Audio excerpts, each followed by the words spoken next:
Nosotros todos estamos sentados, ¿verdad? Sucede que hemos conocido y conocemos muchas historias en la Biblia de muchas personas que se han convertido a Cristo. Hemos visto personas que han pasado una vida entera, hemos visto personas que escucharon y de una vez se convirtieron. Hemos escuchado de personas que, por ejemplo, en un día más de 5,000 fueron aumentados a la iglesia de aquellos tiempos. O sea, 8,000 en 2 días, para ser exacto. 8,000, más de 8,000 personas, vamos a decir, más de 8,000 personas. Y hemos visto muchas conversiones a través de toda la Biblia. Pero ahora a mí me interesa traerle a todos ustedes, es una que me impactó mucho desde el día que estaba leyendo sobre ella, y la encontramos en Lucas 23, del 39 al 43. Vamos a leer allí. Lucas 23, 39 al 43.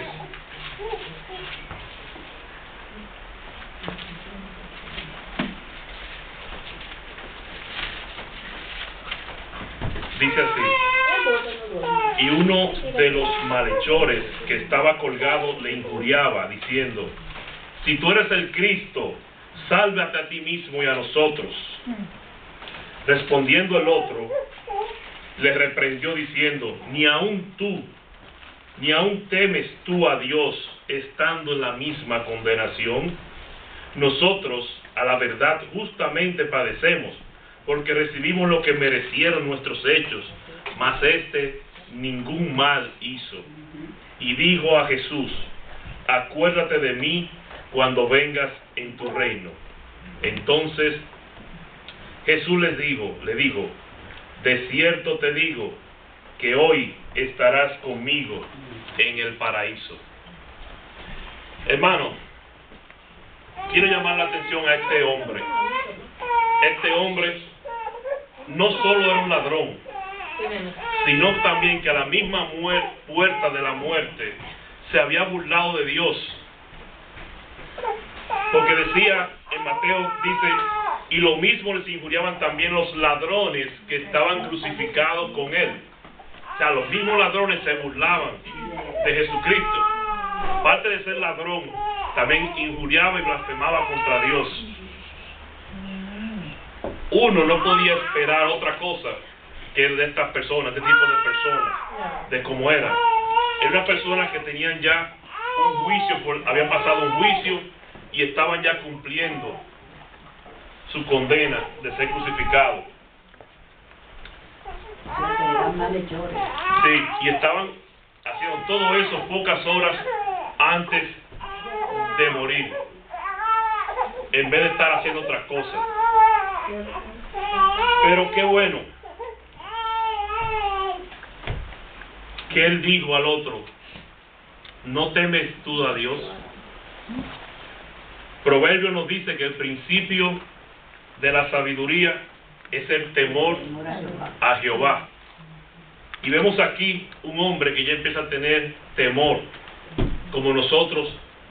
De aquí muchos seguro tenemos temor a Dios, y demostrando que es el verdadero principio de la sabiduría, y que él comenzaba a ver y a tener sabiduría dentro de su situación que se encontraba.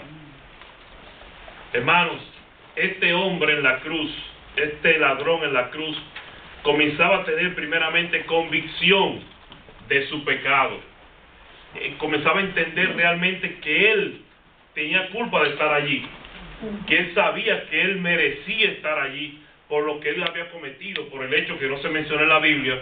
Pero un ladrón, generalmente, las cosas que hacen es afectar al otro. ¿Cuántas personas este hombre no puso a afectar? ¿Cuántas familias lo dejó sin su sustento quizás del día, sin la comida, sin su ropa? ¿A cuántas familias no afectó este hombre que estaba hoy allí en la cruz, diciendo esta cosa? Diciendo: yo tengo la culpa de estar aquí. yo soy culpable, pero tú, este hombre que está aquí no tiene nada de culpa. Él estaba reconociendo que era pecador, que era merecedor de eso a sí mismo. Sintió en sí la carga del pecado cuando se vio allí. Y es muy probable que este hombre nunca había escuchado de Jesús, nunca había escuchado hablar del Cristo, no conocía de él. Quizás lo vio en ese momento. ¿Y en qué momento lo vio? Con un letrero que decía Rey de los Judíos. Pero ¿qué veían los judíos? Injuriándolo. ¿Qué veían los judíos? Condenándolo a una cruz. Él quizás nunca oyó hablar de quién era este hombre, a quien los sacerdotes, que en esa época se pensaban que eran como si fueran los presidentes de los estados del país, lo acusaban y lo pusieron en la cruz. Las personas más importantes del reino meneaban la cabeza sobre este hombre que estaba allí en la cruz, sobre Jesús. Quizás nunca había escuchado nada acerca de Jesús el ladrón, a quien lo veía allí. Repito que lo llamaban rey, pero no lo vio nunca con un cetro tampoco en la mano, para decir, este es un rey de verdad. La única corona con la que lo vio fue una corona de espinas, adornada por sangre, que caía de su frente. ¿Qué rey es este? Pero sin embargo, ya comenzaba la sabiduría, comenzaba ya el temor a Dios en él, y comenzaba a sentir la convicción del pecado, comenzaba a sentir él el pecado sobre sí, y decía, este hombre no merece estar aquí, pero yo sí merezco estar aquí. Hermanos, el ladrón sintió lo que llamamos y lo que conocemos como el redarguir. Ese verbo se hizo en él. Fue redarguido por el pecado cuando cayó sobre él el temor. Pero ¿qué fue lo que le convenció? Ya sabiendo que él no había escuchado quizás nunca de Jesús, que lo había visto en primera vez allí. ¿Qué lo convenció? El Señor Jesús, estando clavado en la cruz, después de molido a golpe y después de pasar todo lo que pasó, incluso la negación de uno de los discípulos de él, la venta de uno de los discípulos de él como si fuera un objeto, allí clavado, expresó unas palabras y dijo, Padre, perdónalos. Me imagino yo que a este hombre clavado allí escuchar a un hombre sufrido, golpeado, vejado, todo desbaratado y decir perdónalos, ¿qué va a decir? ¿Qué amor tiene este hombre para nosotros? ¿Qué amor tiene este hombre para el mundo? ¿Qué amor tiene este hombre para aquellos que le han hecho esto, que es capaz de aquí en la cruz decir esas palabras? Padre, perdónalo. Pero ¿cómo es esto? ¿De qué está hecho este hombre? Nosotros diríamos en este tiempo, ¿de qué material está hecho este? ¿Qué lo de este? ¿Por qué no, en vez de decir Padre, perdónalo, diciendo yo que diría el ladrón, si él es Dios, ¿por qué no dice manda a fuego y desbarata a lo mejor? Acaba a lo mejor esta gente, porque miren lo que me han hecho. No, Jesús dice, Padre, perdónalos, porque no saben lo que hacen. Era un amor que partía el corazón que estaba viendo el ladrón en la cruz, uno de los dos. Imagínense, muerte en la cruz, la peor de las muertes, la más vil. Esta mañana cuando venía, estaba con mi niña en la cama y prendí el televisor para que ella se entretuviera viendo las imágenes del televisor. Y estaba viendo en Discovery Channel un documental sobre lo que era la crucifixión en aquellos tiempos. Los romanos usaron mucho la crucifixión como un método de represión, como decirle al pueblo, decirle al mundo, mira, esos ladrones, esos que se opusieron a nosotros, mira lo que le va a pasar, mira lo que le pasó, a ustedes también les puede pasar lo mismo. decía que era lo peor que podía pasar en esa época, porque antes de pasar a la crucifixión eran golpeados, eran azotados, eran paseados por el pueblo para que el pueblo vea. O sea, era un método de represión que usaban ellos en esa época. Pero no sabían los romanos que nos estaban dando a nosotros los cristianos una cruz que no significa represión, sino una cruz que significa redención. Nos dieron a nosotros una cruz que hoy no la vemos como una maldición, sino como una bendición. Y que no tenemos cruz aquí nosotros, porque no tenemos un Cristo clavado en una cruz. Tenemos un Cristo que habita y vive en cada uno de nosotros. Qué bueno eso. Y esto vio el ladrón. Un hombre ultrajado y sin embargo con amor para su pueblo. Hermano, la confesión también sigue después de estar convencido de que es un pecador. Él confesó que él era pecador. Nosotros, dijo el ladrón a su compañero, sufrimos justamente lo que merecemos.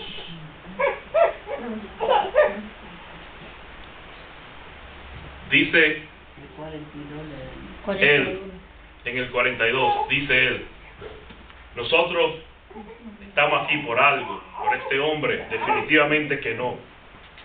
No he visto nunca que un hombre se salvara para ocupar el sitio de otro por esto.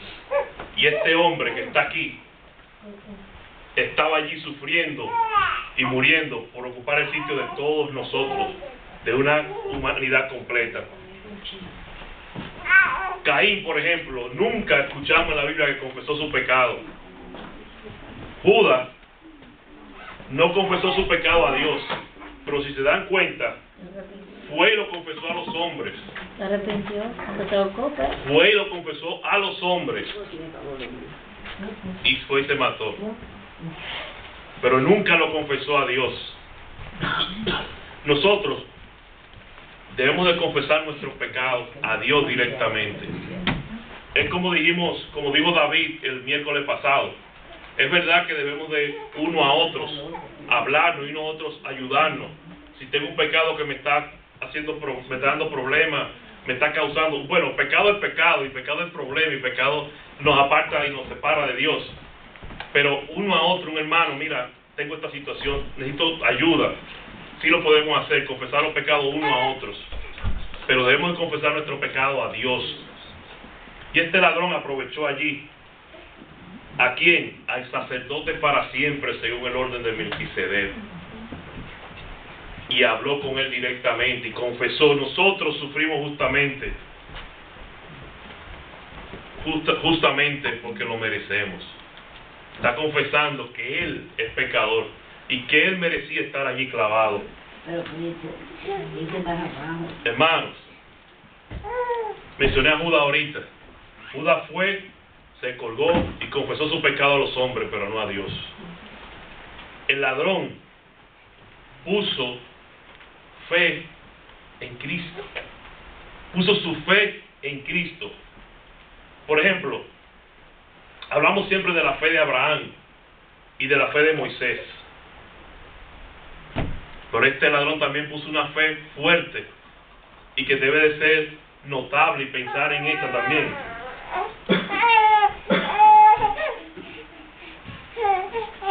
Muchos habían conocido a Cristo. Muchos hemos conocido a Cristo. Muchos hemos leído de Cristo. Muchos no hemos pasado la vida escuchando sermones sobre Jesucristo. Muchos hemos vivido todo el tiempo predicando a Cristo. Muchos hemos conocido a Cristo como no lo conoció ese ladrón. Pero pocos tenemos la fe que tuvo ese ladrón ese día allí.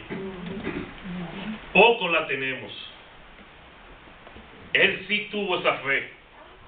Él sí confió. Y eso, que si nos damos cuenta también y leemos en la Biblia, aparecen también en los libros de los Hechos de los Apóstoles, muchos que no solo oyeron los mensajes de él, de Jesucristo directamente, lo vieron haciendo milagros y haciendo prodigios. Sin embargo, lo olvidaron y lo abandonaron.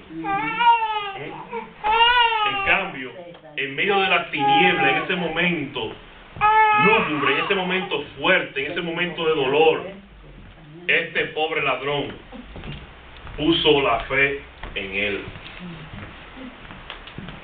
Ese ladrón al que también los judíos habían clavado sus pies y las manos en la cruz, abrió los ojos allí, los romanos, perdón, abrió los ojos allí. Y no solo que abrió los ojos, hermanos, una cosa que nosotros hoy debemos también de hacer, no se avergonzó de Cristo en ese momento. Dice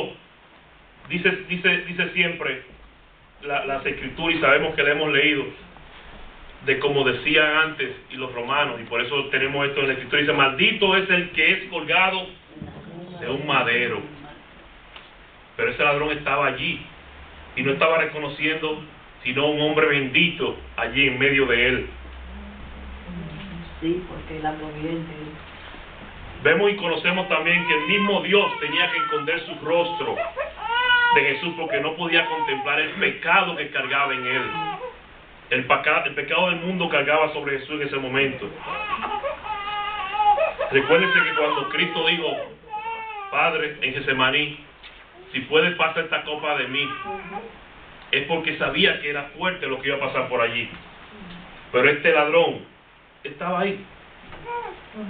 Nunca escuchó la voz del Padre cuando dijo: este es mi Hijo amado, en cual tengo complacencia. Pero sin embargo el ladrón estaba allí con fe en ese Señor.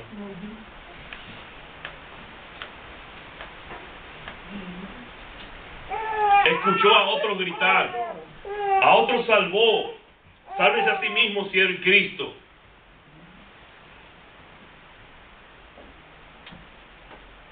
Y pensemos un momento, ese ladrón, viendo todas estas cosas y todo lo que están diciendo, y sin embargo sigue hablando con el Señor, sigue teniendo fe en el Señor. Es como esta mañana cuando Dani estaba hablando de Job, que todas las vicisitudes por las que pasó, los 4 mensajeros que vinieron, y él seguía. Tenía perseverancia, tenía fe. Hermanos, entre ese momento de sombra, de tristeza, momento triste, ver estos ladrones allí, pero sobre todo ver ese hombre, el justo, pagando por los injustos en medio de ellos, el ladrón dio una señal de fe donde dice: Señor, acuérdate de mí. ¿Cómo le llamó? Señor, acuérdate de mí.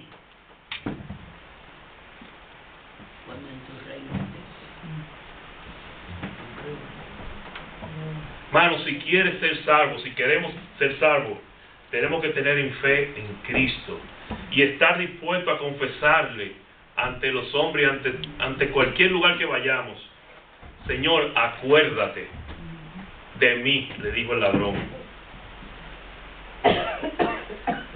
Yo he escuchado personas, no sé si ustedes han tenido la oportunidad de escuchar personas que dicen: hay que orar pidiendo salvación, que eso resuelve todo. ¿Oh, sí? Sí, orar es bueno, pedir salvación es bueno, pedir ayuda, pedir crecimiento, pero ya hemos visto que orar con fe y orar bien, no orar mal, que debemos de ser esto. El ladrón hizo una oración: Señor, acuérdate de mí cuando vengas en tu reino. Una oracioncita corta, no fue muchas cosas, una sola oración. Y él no sabía orar ni tenía dirección para hacerlo, pero esto fue lo que le salió en su momento decirlo. ¿Por qué? Porque quería ser salvo, quería la salvación. Señor, acuérdate de mí. ¡Qué oración! ¡Qué oración! De fe. Siempre obtenemos más, muchas veces, de lo que pedimos cuando vamos al Señor y oramos con fe. ¿Por qué? Porque ellos saben Dios sabe lo que nosotros necesitamos. Dios sabe lo que nos conviene. Él tiene el control de nuestra vida. Él tiene el control de nuestro futuro. Nuestros temores son de nosotros. Nosotros somos los que tenemos temores. Y nosotros somos los que tenemos situaciones y creamos situaciones. Pero no tenemos fe. No tengo esto. No tengo aquello. No tengo... Pero estoy orando al Señor para que me lo dé. Pero entonces, ¿dónde está la fe de tu oración? Entonces no ores. Es lo mismo que si tú no oraras. Tú no estás esperando nada. Tú no estás pidiendo nada. Ora con fe para que en el tiempo de Dios, para que la voluntad de Dios, cuando Él lo crea, las cosas te den. Porque Él es el que sabe. Él es el dueño del futuro. Él conoce el futuro. Tú y yo no lo conocemos. Hermanos, cuando muere un gran hombre en estos tiempos y todos los tiempos de la vida de la humanidad, las personas, nosotros queremos saber muchas veces qué fue lo último que dijo ese hombre al morir. Muchas veces la historia recoge las últimas palabras de Pasteur, las últimas palabras de Newton, las últimas palabras de Lincoln antes de morir, las últimas palabras. La podemos buscar y la gente está interesada en ver cuáles fueron las últimas palabras. Pero las últimas palabras, las dulces palabras que el Hijo de Dios dijo cuando estaba en la cruz. Cristo salvó a un pobre pecador que estaba en la cruz, que estaba en la puerta del infierno. Él le arrancó, le arrebató esa mano al infierno, con su mano, esa alma al infierno, demostrando así que Él ya tenía el control de todo. Diciendo así que el león de Judá ya había vencido al león del infierno. Diciendo así que aunque yo estoy aquí por una razón, y ya yo estoy aquí para recobrar lo que me corresponde a mí. Con mi sangre, con mi dolor, estoy pagando el precio, la redención que hablamos también el día pasado, redimiendo a este pueblo que me fue arrebatado, pero yo ya vine aquí para recogerlo. Yo estoy aquí. Cristo le arrancó de las garras de Satán, venciéndolo en ese momento con este pobre ladrón. Y le dice: hoy estarás conmigo en el paraíso. Óigame, el hombre que estaba allí sufriendo, el hombre que estaba allí, que en la mañana lo habían azotado y que lo habían colgado de un madero, quizá nunca pensó que lo más grande de su vida iba a pasar en ese día. Yo no sé, pero me imagino los familiares de ese hombre cuando le anunciaron: mira, lo sentenciaron a morir en la cruz. ¡Ay! Cosas malas le ha pasado a este hombre. ¡Ay, qué cosas! ¿Cuántas cosas como nos puede pasar a nosotros cuando nos pasa algo? ¡Ay, cómo me pasa eso a mí! ¡Ay, mira qué pasó! ¡Mira esto! No sé, pero imagino los familiares de ese pobre hombre, de ese ladrón. Pero no sabían que Dios tenía un propósito para él ese día. No sabían que ese día, lo mejor que le pasaba a él era estar allí ese día. Hoy estará conmigo en el paraíso. Libre. Ahí no hay azotes. Ahí no hay nadie que te va a apresar, ni que te va a poner esposa, ni encadenar, ni nada. Ahí ya va a estar libres. Hermanos, ustedes saben lo que es. Sigo insistiendo en esto, este hombre sufriendo allí, y que quizás pensaba que su carne iba a ser desbaratada después por los animales que venían a comérselo, y esto quizás nunca cantando al lado de un coro de ángeles, alabando al Señor, dándole gloria al Dios en las alturas. Porque desde ese día estaba en el paraíso, alabando a Dios. ¿No es esto un gran cambio, hermano? Bueno. ¿No es esto una gran diferencia, hermanos? ¡Qué contraste! ¡Qué cambio! Condenado por la mañana por los hombres, desbaratado, golpeado, echando por tierra, siendo maldito, clavado en una cruz, pero por la noche, al caer la tarde, como dice la Biblia, con la promesa de que iba a estar en el paraíso, con aquel que tiene la llave de dejar entrar. Y cuando oyó la última palabra de la cual estaba hablando ahorita, de las últimas palabras que a los hombres les gusta escuchar, de Cristo, qué gozo no habría sentido ese hombre cuando escuchó que Dios dijo, que Cristo en ese momento dijo, consumado es.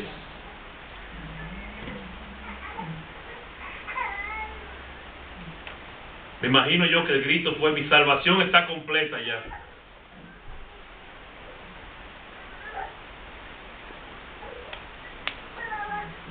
Sin derramamiento de sangre, no hay perdón de pecados. Pero tú y yo, hermanos, hoy no tenemos que derramar una gota de sangre. Porque ya el Cordero la derramó por nosotros.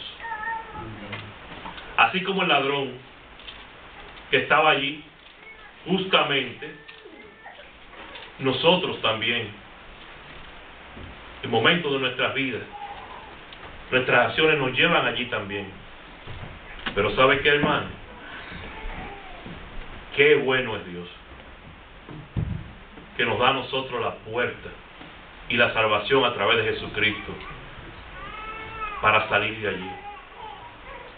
No tenemos que estar atrapados en las garras del enemigo. No tenemos que luchar una vida sin esperanza, sin pensar un día, ¿para qué hacemos esto? Porque no vale la pena. No. Jesucristo lo hizo por nosotros. Y Él es quien nos soporta a nosotros. Escondido en la mano de Él, allí el enemigo no puede hacernos nada. Nada puede hacernos. Escondámonos pues en la mano de Él. Tengamos convicción, tengamos temor a Dios. Confesemos a Dios nuestro pecado. Pidámosles a Dios que nos ayude, que se acuerde de nosotros, que nos ayude diariamente en nuestra vida espiritual a poder nosotros crecer. Pero acuérdense una cosa, hermano, el crecer trae consigo una serie de situaciones que no son fáciles, pero sí necesarias. Sí necesarias. Una vez, una persona se encontró un capullo cerrado. Era una oruguita primero. La oruguita, un gusanito, se encerró en su capullito para salir como una mariposa. Y esta persona vio desde su cama esa oruguita convertirse, encerrarse en su cajita de seda, ¿verdad? De hilo así. Y digo, wow, qué cosa, mira, qué maravillosa es la vida. Mira cómo se convierte allí y se queda allí para luego salir una mariposa bella y linda. Todos los días se acostaba y veía el bultito allí. Y un día sintió algún movimiento adentro y dijo, se está moviendo. Y se acercó. Mira, hay una mariposa allá. Y quiso ayudarle. Y abrió el capullito y sacó la mariposa. Y la mariposita caminaba pero no volaba. Caminaba pero no volaba.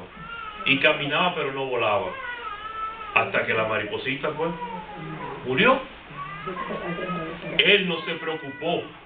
Dijo, se preocupó, pero ¿qué pasó? Si yo quise ayudarla. Y luego comprendió que Dios tiene un propósito y sabe para qué razón esa mariposita, esa oruga se encierra en su capullito y sale con dificultades de allí, porque al salir con dificultades del huequito que hace, las alitas, al pasar a través de ese huequito, cogen una fuerza por un aceite que hay en su cuerpo que le hace tener fuerza para volar. Y si no pasa a través de ese hueco, si no pasa a través de esa vicisitud y la dificultad de salir por ahí, no vuela. Qué bueno que nosotros veamos eso como nuestra vida. Si no pasamos a través de ese huequito, si no pasamos a través de muchas situaciones, no volamos. Gracias, Señor, porque ese día nos diste una lección más de todas las lecciones que tú nos has dado. Y gracias, Padre, porque nos da la oportunidad de volar y de algún día estar contigo y verte cara a cara. Si alguien tiene algún comentario sobre esto que acabamos de hablar, por favor, es el momento de que hablemos antes de irnos a casita.